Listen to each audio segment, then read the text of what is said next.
Hello વિદ્યાર્થી મિત્રો, ધોરણ 9 ની અંદર આપનું સ્વાગત છે। તો આજે આપણે ધોરણ 9 ની અંદર શીખવાનું છે क्रांतिकारी शेखर का बचपन, जो उसके कवि है अज्ञे जी सच्चिदानंद हीरानंद वात्स्यायन। हमने कल सृजक परिचय देखा था। तो आज हम कथा वस्तु देखेंगे भाग 2 में कथा वस्तु क्या कहती है, तो इसके बारे में आज अभ्यास करेंगे। तो देखते हैं आगे इस कहानी में, यानी कि इस उपन्यास में, उपन्यास का मतलब क्या होता है, नवलकथा। इस उपन्यास में क्रांतिकारी शेखर के बचपन की बात की गई है। उसे ब्रिटिश शासन के वो जबरदस्त विरोधी थे और स्वदेशी चीजों के कहा ब्रिटिश शासन જે બ્રિટિશરોનું જે શાસન હતું એના વિરોધી હતા, પણ એ સ્વદેશી વસ્તુના ચાહક, સ્વદેશી એટલે કે આપણા દેશની જે વસ્તુ છે, આપણા દેશ જે ચલણ છે, આપણા દેશનો જે પહેરવેશ છે એના માટે તે એ ચાહક હતા। એ એમને ગમતું, પણ વિદેશી વસ્તુ એમને ગમતી નહીં। વિદેશી પહેરવેશ નતો ગમતો, વિદેશી પહેરવેશ એમને જરાય ગમતો નતો। વિદેશી પહેરવેશને તે બહુ જ ક્રોધિત થતા એના, અને બીજી વિદેશી ભાષા, અંગ્રેજી ભાષા પર તેને ખૂબ જ ક્રોધ હતો। અને આગળ જોઈએ તો અસહયોગનું આંદોલન 1940 સાલની અંદર અસહયોગનું આંદોલન થયું હતું, અને એ અસહયોગના આંદોલન સાથે એ ગાંધીજીના સંપર્કમાં આવ્યા। અને ગાંધીજીના જ્યારે સંપર્કમાં આવ્યા ત્યારે તે શેખર પણ નાના હતા ત્યારે ગાંધીજીના અનુયાયી રહ્યા હતા, અને ગાંધીજી પાસે કંઈક શીખવા એને મળ્યું। એટલા માટે થઈને असहयोग की एक लहर आई और देश में उसे बह गया, और शेखर भी उसने बहने की चेष्टा करने लगा, और जब नहीं बह पाया तब हाथों से फेंकर अपने को बहाने लगा। શું કે અસહકારનું આંદોલન થયું। હવે નાનું બાળક હોય એનું કોણ માને? નાના બાળકનું કોઈ માને નહીં। એટલે અસહકારનું આંદોલન ચાલતું હતું, દેશમાં પણ ઘણું બધું આંદોલન થયા હતા।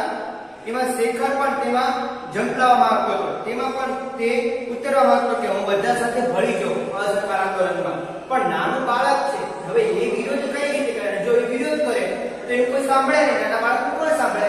એટલા માટે થઈને તે પોતે કઈ એમાં સફળ ન થયું, પણ પોતાની જાતને બહેવડાવી દીધી। એટલે એક દિવસ શું થયું કે उसने विदेशी कपड़े उतार कर रख दिए, जो 2-4 मोटे देसी कपड़े थे उसके पास ही थे, वो पहनने लगा। उसने क्या किया था शेखर ने?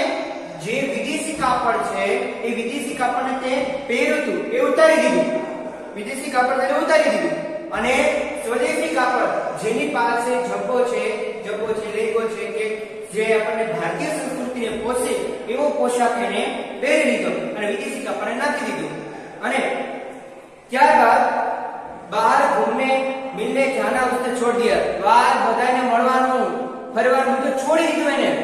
બધા વિદેશીકરણ છે, બધા વિદેશી અપનાવે છે, પછી એ વિદેશીને અપનાવે એને બંધ કરી દીધું અને સ્વદેશી અપનાવવાનું, અને બહાર ફરવાનું એને છોડી દીધું। અને क्योंकि इतने देसी कपड़े उसके पास नहीं कि बाहर जा सके, એટલા બધા ઘણા બધા એને કપડા નથી, એટલા બધા દેશી કપડા જે ભારત દેશમાં જે પહેરવા માટે આવે છે એવા દેશી કપડા એકય નથી। જો વિદેશી છે તો વિદેશીને તો નાખી દીધા, અને બહાર તે જઈ શકે એમ નથી, तो के मुंह के बाहर नहीं जाओगे, उसके पास नहीं कि बाहर जा सके। प्राय दोपहर को वह ऊपर की खिड़की के पास जाकर खड़ा हो जाता और बाहर देखा करता। जब बपोरना समय ते बारी पास जाए और बाहर आवता जतो એને જોવા લાગે છે। कभी दूर से जब बहुत से कंठों की समेत पुकार उस तक पहुंचने लगी। કેટલાક દૂરથી કેટલા અસહકારનું આંદોલન થતું હતું ત્યારે બધા કેટલાકની બારીમાંથી જોતો હતો, એટલે તરત જ કેટલાક લોકો અસહકારનું આંદોલન થતું હતું એટલે તરત જ તે એ બારીમાં જોયે છે, આખેથી અવાજ આવે છે કે ગાંધી કા બોલબાલા દુશ્મન કા મુંહ કાલા, ગાંધી કા બોલબાલા દુશ્મન કા મુંહ કાલા, ગાંધી કા બોલબાલા દુશ્મન કા મુંહ કાલા।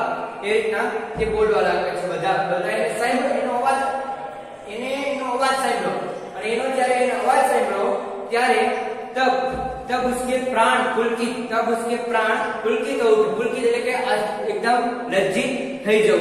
અને પછી और वह भी अपनी खिड़की से पुकारे, वह भी अपने गांधी की बोलबाला दुश्मन का मुंह काला, गांधी की बोलबाला दुश्मन का मुंह काला। वो अपनी खिड़की से खड़े होकर वो बोलने लगा, और उसके बाद उसने इससे आगे वह जा नहीं सका। તે પોતે ઘરની બહાર જઈ ન શકે, કારણ કે તેની પાસે કોઈ એવા દેશી કપડા હતા નહીં. એટલે વિદેશી કપડા હતા. એની પાસે જે વિદેશી કપડા હતા એ વિદેશી કપડા તેને બાળી દીધા હતા, દૂર કરી દીધા હતા. દેશી કપડા હતા તે એની પાસે બહુ ઝાઝા હતા નહીં, એટલે બહાર જઈ શકે નહીં. એટલે તેને બારીમાંથી તે કે गांधी की बोलबाला दुश्मन का मुंह काला. और उसके बाद घर से अनुमति नहीं थी, लेकिन अनुमति का न होना ही तो एक अंकुश था. घर में कोई अनुमति का अर्थ क्या होता है? अनुमति એટલે સંમતિ બહાર જવા માટે अनुमति હતી નહીં, સંમતિ મળી નહીં કે બહાર જવું, પણ એની પર અંકુશ હતું, નિયંત્રિત અંકુશ. એટલે ન્યાન્યા રહેવું, ઘરની બહાર નીકળવું નહીં. અત્યારે અસહકારનું આંદોલન ચાલે છે. અસહકાર આંદોલનની અંદર બધા એમ છે કે પોતાના માતા પિતા એમ કીધું કે તારે અહીંયા જ રહેવાનું છે, ઘરે બહાર જવાનું નથી. એટલે અંકુશ અહીં બેન પર. અને जो निरंतर उसे कोई मार्ग ढूंढने के लिए प्रेरित किया करता था. और एक दिन ऐसा हुआ, माँ के अतिरिक्त सब लोग बाहर गए हुए थे. माँ तो गई थी, पर बीजा पर કેટલાય अतिरिक्त એટલે કે બીજા બધા પણ બહાર ગયા, ઘરના બીજા બધા પણ બહાર ગયા હતા. माँ ऊपर कोठे पर बैठी हुई थी. माँ बाहर थी. शेखर ने घर के सब कमरों में विदेशी कपड़े बटोरे. उसका क्या होता है? बटोरे उसका भेगू કર્યું. એટલે વિદેશી કાપડ જે છે, વિદેશી કાપડને બધા જ રૂમમાંથી બધા જ રૂમમાંથી તેને ભેગા કર્યા, અને ભેગા કરીને એક જગ્યાએ ભેગા કરી પછી તેને નીચે એક ખુલ્લી જગ્યામાં ઢેર લગા છે. ઢેર એટલે કે आको डूंगर लगावी दीदो विदेशी कपड़ा नो. फिर लैंप लाकर उन पर मिट्टी का तेल लगा लिया और आग लगा दी. लैंप लाईने मिट्टी का तेल, फानस में अंदर तेल होय એ બધું એને નાખી દીધું અંદર, અને અંદર નાખી દીધું એટલે આ કપડાને પણ એને સળગાવી દીધા. વિદેશી કપડા બધા સળગાવી દીધા. જેટલા રૂમમાંથી કપડા હતા વિદેશી કાપડ, એ વિદેશી કાપડ તેને સળગાવી દીધા. અને વિદેશી કાપડ જ્યારે તેને સળગાવી દીધા ત્યારે તે પોતે એ બધા જ રૂમમાંથી લઈએ આવ્યો, વિદેશી કાપડ સળગાવી દીધા. आग एकदम भड़क उठी. शेखर का आह्लाद भी भड़क उठा. वह आग के चारों ओर नाचने लगा और गला खोलकर गाने लगा. आग એના અંદરથી જુસ્સો હતો કે હું આ કાર્યમાં મદદ કરું છું, અસહકાર આંદોલનમાં. એટલે તેને શું કર્યું? આગ લાગી, ફૂલ આગ લગાડી કપડાની અંદર.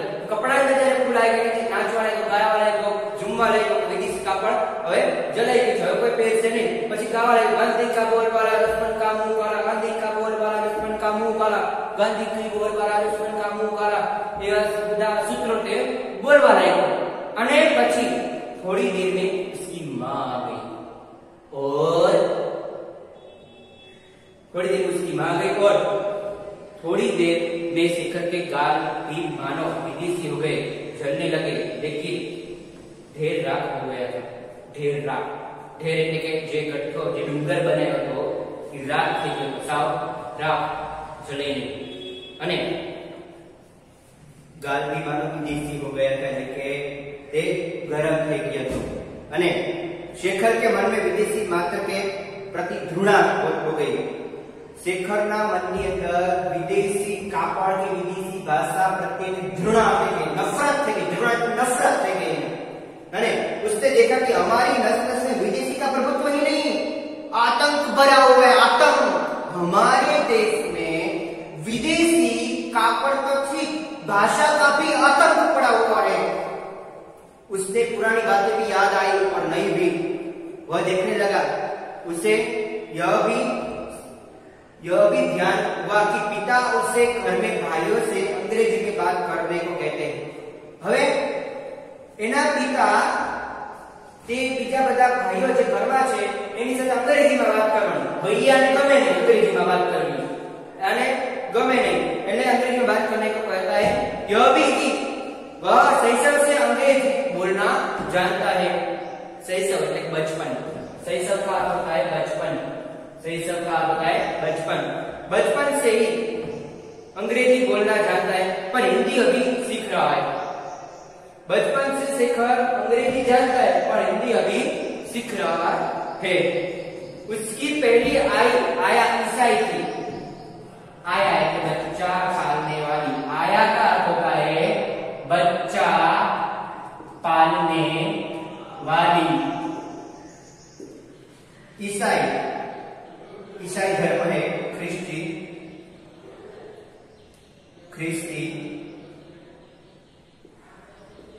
धर्म ईसाई गुजराती में लिखा है ख्रिस्ती ईसाई धर्म है। उसकी आया है जो बच्चा पालते हैं वो ईसाई धर्म की है। अंग्रेजी ही बोलती थी।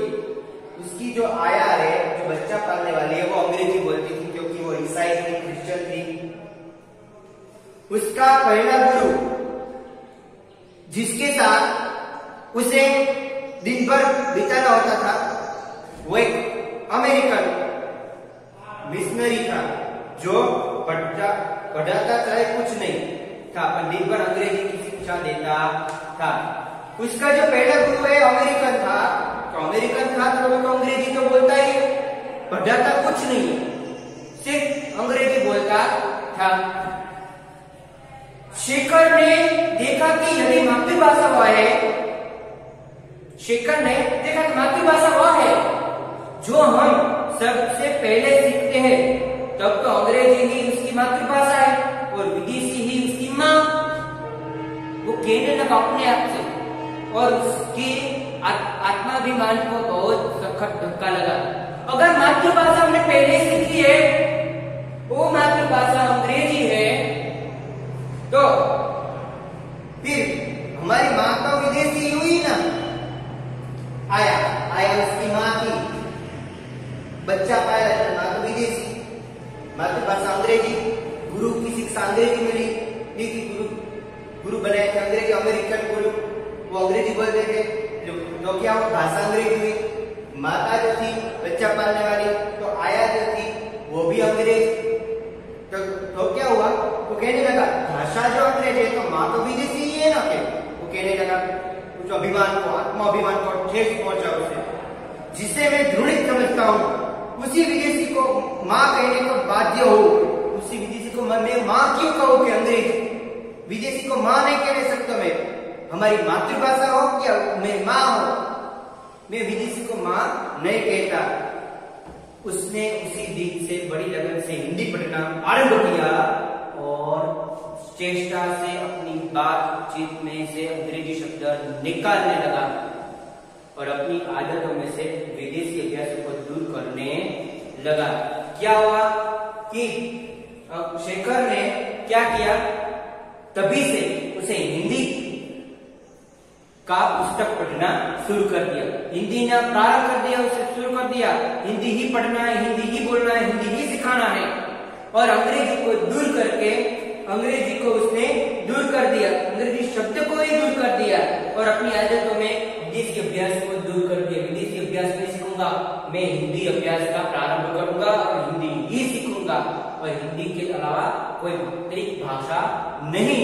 मेरी मातृभाषा जो है हिंदी, अब ये तो हिंदी राष्ट्रभाषा है पर जो वहां रहता है वो उसकी तो मातृभाषा हुई ना, तो उसकी जो मातृभाषा हिंदी है तो हिंदी के माध्यम से मैं सबको पढ़ाऊंगा, सिखाऊंगा और अंग्रेजी को दूर करूंगा। घर में भी हिंदी का महत्व रखूंगा। तो आज के लेक्चर में भाग 2 में इतना ही।